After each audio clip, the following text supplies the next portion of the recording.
5 वर्षाची शुभ्रा झाडाखाली छोट्याशा बाहुलीसोबत खेळत होती. मातीत खेळल्यामुळे शुभ्राचे कपडे खराब झाले होते. तिला बघून असं वाटत होतं की खूप दिवस झाले तिला कोणीच अंघोळ घातली नाही. तिचे केस पण खूप खराब आणि विस्कटलेले दिसत होते. असं वाटत आहे की तिचं केस विंचरायसाठी कोणाकडेच वेळच नाही. जेव्हा शुभ्राच्या आईचा मृत्यू झाला तेव्हापासून ती वेड्यासारखी वागत आहे. तिला आई गेल्याचं खूप दुःख झालं आहे. ती विचार करत होती की माझी आई जेव्हा झोपली होती तिला नवीन नवरीसारखं सजवलं होतं तेव्हा काही माणसे घेऊन गेली आणि त्यानंतर माझी आई कधीच आली नाही. शुभ्रा ओरडत तिच्या बाबाकडे जात होती की बाबा, तुम्ही बाहेरून आला की आईला शोधत होता, तर मग माझी आई कुठे आहे? ती झोपली होती तेव्हा तुम्ही सगळे तिला घेऊन कुठे गेला होता? तिला आपल्या घरचा रस्ता सापडत नाही का? आपण शोधायला जाऊ. छोट्या मुलीचा हा प्रश्न आणि तिचं केवलवाणी चेहरा तिच्या बाबाला बघवत नव्हता आणि तो पण शुभ्राला मिठीत घेऊन मोठमोठ्याने रडत होता. पुष्करची पण बायको गेल्यानंतर त्याचं आयुष्य बेरंग झालं होतं. पुष्कर त्याच्या बायको सुप्रियासोबत खूप खुश होता. लहान शुभ्रा नेहमी मस्ती करणारी आणि सुप्रियाचं प्रेम यामुळे पुष्कर खूप आनंदी सुखी होता. एक दिवस कळाले की सुप्रिया दुसऱ्या वेळेस आई बनणार आहे. पुष्करची आई खूप खुश झाली. सुप्रियाची सासू तिला आशीर्वाद देताना म्हणाल्या की ह्या वेळेस मला नातूच पाहिजे. तर पुष्कर आपल्या आईला म्हणाला की आई, हे बघ, मुलगा असो किंवा मुलगी, फक्त तू आम्हाला आशीर्वाद देण्याचं काम कर, ज्यामुळे तुझी सून आणि येणारं बाळ व्यवस्थित असेल. पुष्करचं आपल्या मुलाचं बोलणं ऐकून सासूबाई शांत झाल्या, पण त्यांना नातूच पाहिजे होता. त्यांच्या मनात कुठे ना कुठे नातूच हवा म्हणून कोरलं गेलं होतं. बघता बघता आता सुप्रियाला 7 महिने झाले होते. सगळं व्यवस्थित चालू होतं. एक दिवस सुप्रिया टेरेसवरचे कपडे वाळू घातलेले आणण्यासाठी गेली होती आणि कपडे घेऊन येताना तिचा पाय तिच्या साडीत गुंतला आणि ती पायऱ्यांवरून पडली. ती एवढ्या जोरात पडली की ती वरच्या पायरींवरून शेवटच्या पायरीवर गरगळत खाली आली. तिच्या ओरडण्याच्या आवाजाने तिची सासू पटकन तिच्यापाशी आल्या आणि आपल्या सुनेची ही अवस्था पाहून सासूबाई पण खूप मोठ्याने ओरडल्या. त्यामुळे शेजारचे पण जमा झाले आणि त्यातीलच एकाने पुष्करला पण फोन केला होता. सुप्रिया बेशुद्ध झाली होती. सासूचे पण रडून रडून खूप वाईट हाल झाले होते. इमर्जन्सीला कुठे ऑटो कार सुद्धा दिसत नव्हता, पण तोपर्यंत पुष्कर तिथं ऑटो घेऊन आला होता. मग पुष्कर तिला खूप घाई गडबडीमध्ये हॉस्पिटलमध्ये घेऊन गेला, पण तोपर्यंत खूप उशीर झाला होता. डॉक्टरांनी सांगितलं की खूप प्रॉब्लेम्स आहेत, त्यामुळे सुप्रियाचं ऑपरेशन करावे लागेल. पण काहीच उपयोग झाला नाही. तिला इतक्या वेदना झाल्या होत्या की त्या अजन्मलेल्या बाळासोबत सुप्रियाचा सुद्धा मृत्यू झाला. पुष्कर तर सुप्रियाकडे वेड्यासारखा पाहत राहिला. बघता बघता त्याच्या डोळ्याच्या समोर त्याचा पूर्ण संसार उघडा पडला. छोट्याशा मुलीवर आई गेल्यामुळे खूप वेगळा प्रभाव पडला होता.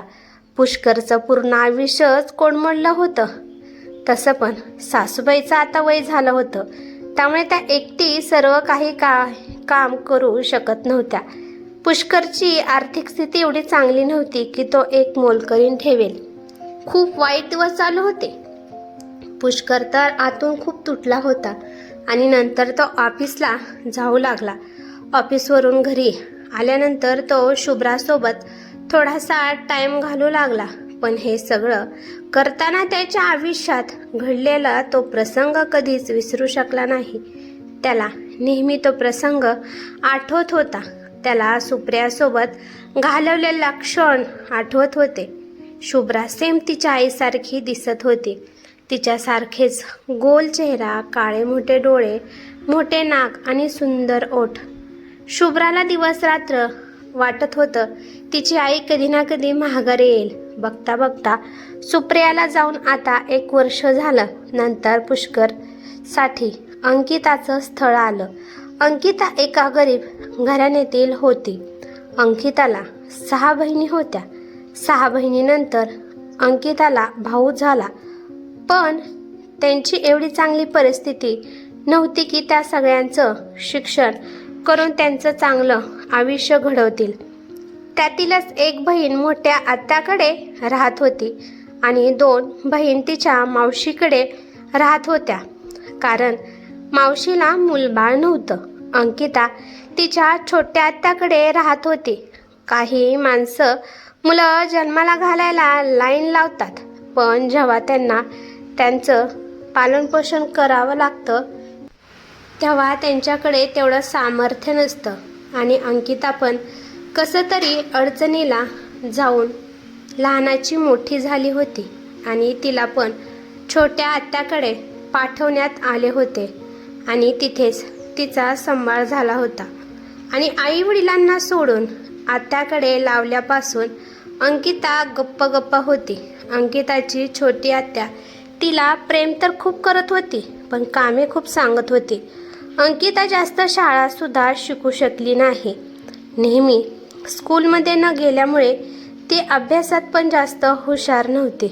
आणि अंकिता मोठी झाली, पण तिला लग्न करून लावण्यासाठी कोणाकडे सुद्धा 1 रुपया सुद्धा नव्हता.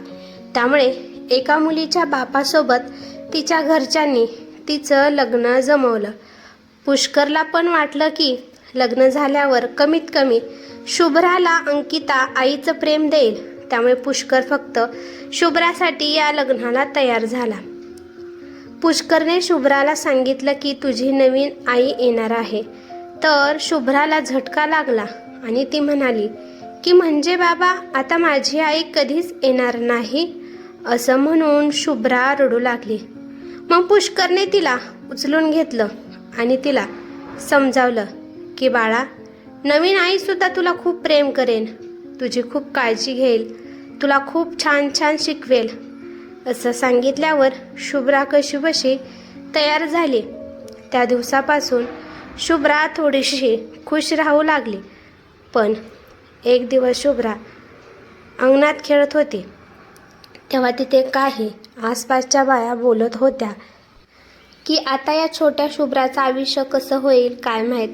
जर हिची होणारी सावत्र आई जर आली तर ती काय थोडीच हिला प्रेम देणार आहे, उलट तर तिच्या बाबांना सुद्धा तिच्यापासून लांब करेन. बिचारी पोर बापाच्या प्रेमासाठी सुद्धा तरसेल. दुसरी स्त्री म्हणाली की हो, सख्या आईपेक्षा प्रेम कोणीच करू शकत नाही. सावत्र आई तर कधीच दुसऱ्याच्या मुलावर प्रेम करू शकत नाही. जर शुभ्राकडून थोडीशी सुद्धा चूक झाली तर ती शुभ्राला मारायला सुद्धा इकडे तिकडे पाहणार नाही. सगळ्या बाया एकमेकात भरपूर काही बोलत होत्या. ते सगळे शुभ्रा ऐकत होती. छोट्याशा मनावर खूप परिणाम होऊ लागला की या सगळ्या खरंच बोलत आहेत. हे सगळे आई ऐकून तिचे डोळे पाण्याने भरले आणि घरात जाऊन एका कोपऱ्यात मोठमोठ्याने रडू लागली. त्या दिवसापासून नवीन आई या शब्दाने तिला भीती वाटू लागली आणि ती आता अलीकडे तिच्या बाबांकडे सुद्धा जास्त करून जात नव्हती. ती फक्त स्वतः सोबत टाईम घालवत होती. बाबांपासून पण दूर जात होती की माझे बाबा माझी वाईट दुसरी आई का आणत आहेत, माझ्या सुप्रिया आईला का आणत नाहीत. त्यामुळे ती आता बाबांवर खूप रागवली होती. पुष्करला आपल्या मुलीच्या मनात काय सुरू आहे त्याबद्दल काहीच पत्ता नव्हता. पण पुष्करच्या पण मनात भीती निर्माण झाली होती की जर अंकिता या घरात आली तर ती खरंच माझ्या मुलीला आईसारखं प्रेम करेल का. पण आता वेळ निघून गेली होती, कारण लग्न ठरलं होतं. त्यामुळे आता मोडणं अशक्य होतं. आता नियतीच्या मनात हेच लिहिलं आहे त्याप्रमाणे सगळं होणार होतं. घरातल्या घरात अंकिता आणि पुष्करचं लग्न झालं. अंकिताच्या मनात सुद्धा नवीन नवरीच्या मनात जी भीती असते ती भीती अंकिताच्या मनात पण होती. आणि ती सासरी आली. तिला माहीत होतं की पुष्करचं लग्न कशामुळे तिच्यासोबत झालं आहे. त्याचं मन अजून पण सुप्रियामध्ये अडकलं आहे.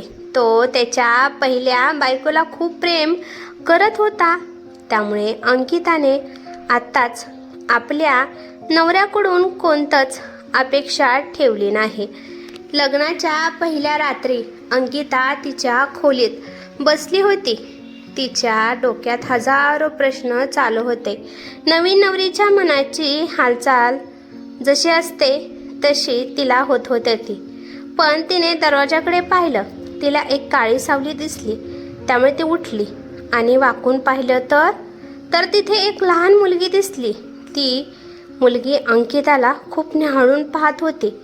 अंकिता तिला घेण्यासाठी पुढे गेली, पण ती भिवून पाठीमागे गेली. अंकिता गोड शब्दात म्हणाली की, बाळा, तू शुभ्रा आहेस ना? शुभ्राने भरल्या डोळ्याने हा म्हणून सांगितलं. अंकिताने तिचा हात पकडला आणि म्हणाली की, माझ्यापाशी येणार बसायला? पण शुभ्राने मान हलवून नाही म्हणून सांगितलं. शुभ्रा म्हणाली की, मला तुमची भीती वाटत आहे. तुम्ही मला मारणार तर नाही ना? हे ऐकून अंकिताला खूप वाईट वाटलं आणि तिच्या डोळ्यात पाणी आलं आणि शुभ्राला मिठीत घेत ती तिला म्हणाली की, तुला मी कधीच तुला मारणार नाही. तू एवढी छान भावलीसारखी दिसते, तर मग मी कशी मारेन तुला? मी तर माझ्या भावलीला खूप प्रेम करणार आहे. हे ऐकून शुभ्राच्या छोट्याशा चेहऱ्यावर भलं मोठं हास्य उमटलं आणि डोळ्यात पण एक प्रकारची चमक आली आणि ती अंकिताला म्हणाली की, खरंच नवीन आई, तू मला खूप प्रेम करणार आहे, जशी माझी सुप्रिया आई करत होती तशी? अंकिता म्हणाली की, हो शुभ्रा बाळा, जशी तुझी आई तुला प्रेम करत होती तशीच मी पण तुला प्रेम करणार आहे.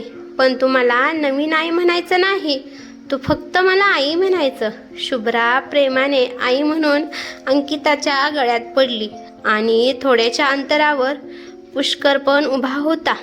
तो या दोघींचं बोलणं ऐकत होता आणि तो पण भावूक होऊन त्याचे डोळे अश्रूंनी भरले. तेव्हा पुष्करची आई तिथे आल्या आणि त्या अंकितापासून शुभ्राला ओढत म्हणाल्या की, तू इथं कशामुळे आली आहेस? तुला सांगितलं होतं ना की माझ्या रूममध्ये बसायला? आताच्या आता इथून निघून माझ्या खोलीत जा. मग परत अंकिताला तिची सासू म्हणाली की, हे बघ अंकिता, आजची रात्र तुझ्यासाठी खूप महत्त्वाची आहे. अंकिताला माझ्याकडे राहू दे, मी हिला सांभाळेल. पण अंकिता शुभ्राला तिच्यापाशी ओढत म्हणाली की, नाही आई, आज फक्त शुभ्रा माझ्यापाशी झोपेल. शुभ्रा बाळा, तू आपल्या आईपाशी झोपणार ना? हो आई, मी तुझ्यापाशी झोपेन. पण तू मला एक गोष्ट सांगायची. अंकिता म्हणाली, हो, मी छान गोष्ट तुला सांगते. आणि आनंदाने शुभ्रा अंकिताच्या अजून गळ्यात पडली. अंकिताला पण तिची छोटी आत्या ती लहान असताना लगेच घेऊन गेली होती. त्यामुळे तिला सुद्धा आईबाबाचे प्रेम भेटू शकले नाही. ती पण तिच्या आईवडिलांच्या प्रेमासाठी तरसली होती. आईबाबाचं प्रेम काय असतं याची किंमत तिला होती. त्यामुळे ती आता शुभ्राला तिच्यापासून दूर करणार नव्हती.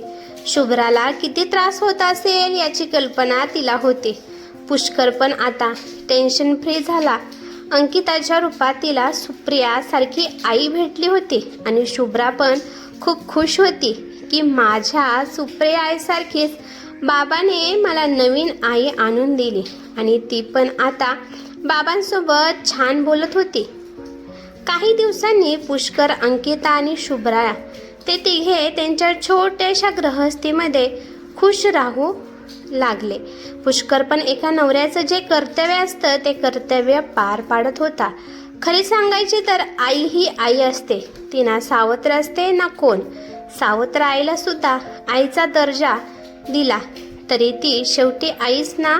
मित्रांनो, प्रत्येकाची आई वेगळी असते. जरी तिची ओळख वेगळी असली तरी तिची माया एकच असते.